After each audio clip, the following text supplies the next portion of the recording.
অনেক বছর আগে কোরিয়াতে একটা খেলা ছিল যার নাম গো বা বাদুক। এই খেলাটি খুব জনপ্রিয় ছিল, বিশেষ করে বুদ্ধিমানেরা এই খেলাটি খেলতো। মুভি শুরু হয় এক শান্তশিষ্ট ছেলের গল্প দিয়ে। ছেলেটির নাম ছিল চ্যাং হো। তার বয়স তখন কম, কিন্তু মন খুব শক্ত। সে সারাদিন বোর্ডে বসে গেম খেলতো, এইরকমই ঘরে পড়ে থাকতো সব সময়। চ্যাং হোর পরিবার গরিব ছিল, তার মা তাকে অনেক সাহস দিত। মা বলতো, তুই মন দিয়ে খেল, একদিন বড় হবি, মানুষ তোকে চিনবে। ছোটবেলা চ্যাং হো কারো সঙ্গে বেশি কথা বলতো না, শুধু বোর্ড আর গেম নিয়ে থাকতো। এদিকে মুভির আরেকটি গুরুত্বপূর্ণ চরিত্র হলো চোহুন হিয়ন। তিনি ছিলেন দেশের সবচেয়ে বড় গো খেলোয়াড়। সবাই তাকে ভয় পেত, কারণ তিনি ছিলেন কড়া মানুষ। তবে তার খেলার ছিল বুদ্ধি, ধৈর্য আর পরিকল্পনা। তিনি অনেক ছেলে মেয়েকে ট্রেনিং দিতেন, শেখাতেন কিভাবে গো খেলতে হয়। একদিন চ্যাং হোর মা তাকে নিয়ে চোহুন হিয়নের কাছে যায়। তিনি ছেলেটিকে খেলার সুযোগ দেন। চ্যাং হো অনেক ভালো খেলে। তখন চোহুন হিয়ন মনে মনে ভাবেন, এই ছেলেটা যদি ঠিকভাবে শেখে একদিন আমাকেও হারিয়ে দিতে পারে। তখন থেকেই শুরু হয় গুরু শিষ্যের সম্পর্ক। চ্যাং হো এখন চোহুন হিয়নের ছাত্র।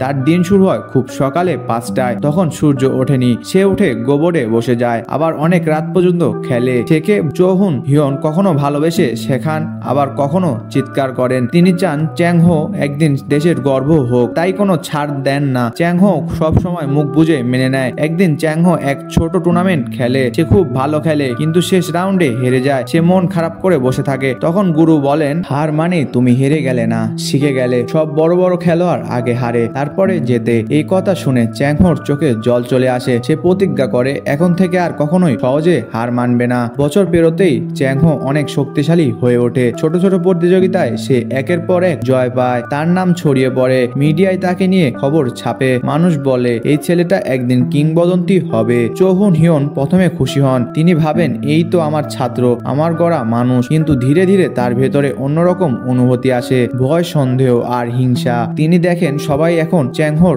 নাম বলছে, তার চেয়ে বেশি। একদিন একটা বড় প্রতিযোগিতায় চ্যাং হো আর চোহুন হিয়ন মুখোমুখি হয়। সেটা ছিল গুরু আর শিষ্যের প্রথম যুদ্ধ। সবাই অধীর আগ্রহে দেখে কে জিতবে। চ্যাং হো খুব শান্তভাবে খেলে, আর চোহুন হিয়ন একটু নার্ভাস। শেষে দেখা যায় শিষ্য জিতে যায়, গুরুকে হারিয়ে দেয়। এরপরে পত্রিকায় বড় হেডলাইন হয়, শিষ্য জিতে গেল, গুরু হার মানলেন। চোহুন হিয়ন খুব কষ্ট পান। তিনি মুখে কিছু না বললেও তার চোখে বোঝা যায় এটা তিনি মানতে পারছে না। এরপর তিনি চ্যাং হোকে বলেন, তুমি আমার ছাত্র, এটা ভুলে যেও না। আমাকে হারিয়ে তুমি গর্ব করো না। চ্যাং হো ধীরে ধীরে দূরে সরে যেতে থাকে। সে বুঝতে পারে তার গুরু আর আগের মতো নেই। মাঝে মাঝে চ্যাং হো চেষ্টা করে তার গুরুর কাছে যেতে, কথা বলতে, কিন্তু চোহুন হিয়ন একরকম তাকে দূরে ঠেলে দেন। তার মনে হয় আমারই ছাত্র এখন আমার চেয়ে বড় হয়ে গেছে, মানুষ তাকে নিয়ে কথা বলে। চ্যাং হো চুপচাপ নিজের খেলায় মন দেয়। সে কোনোদিনই অহংকার করে না, কারো বিরুদ্ধে খারাপ কিছু বলে না, শুধু খেলে আর জেতে।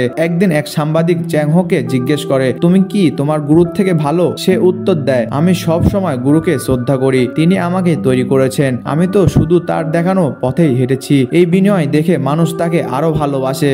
টুর্নামেন্টে চ্যাং হোর কাছে হারার পরে চোহুন হিয়ন একেবারেই চুপচাপ হয়ে যান। আগে তিনি ক্লাস নিতেন, অনেক ছাত্রছাত্রীকে শেখাতেন, সংবাদ মাধ্যমে সাক্ষাৎকার দিতেন। এখন আর কিছুই করে না। তিনি বোঝেন সময় এখন অন্যদের। তিনি হয়তো কৌশলে এখনো শক্তিশালী, কিন্তু মন আর আগের মতো নেই। তার ঘরে বড় একটা বোর্ড রাখা থাকে, যেখানে সে একাই বসে চাল দেয়, কিন্তু পাশের চেয়ারে কেউ বসে না। মনে হয় সে কাউকে খুঁজছে, হয়তো তার হারানো ছেলেকে, তার শিষ্যকে। একদিন চ্যাং হো চুপি চুপি গুরুর বাসায় যায়, কিন্তু দরজার সামনে দাঁড়িয়ে থেকে সে আবার ফিরে আসে। সাহস করে ভেতরে ঢুকতে পারে না। চোহুন হিয়ন সিদ্ধান্ত নেয় তারা আরেকবার বোর্ডে মুখোমুখি হবে। কোনো টুর্নামেন্ট নয়, কোনো প্রতিযোগিতা নয়। এই ম্যাচে ছিল বন্ধ ঘর, কোনো ক্যামেরা নেই, কেউ দেখতে আসেনি, শুধু দুজন বসে বোর্ডে পাথর সাজিয়ে খেলা শুরু করে। খেলার শুরুতে তারা কেউ কাউকে ছাড় দেয় না, কিন্তু খেলার মাঝখানে গুরু এক ভুল চালের সময় চ্যাং হো তা ধরেও তাকে কিছু বলে না। গুরু সেটা দেখে এক মুহূর্ত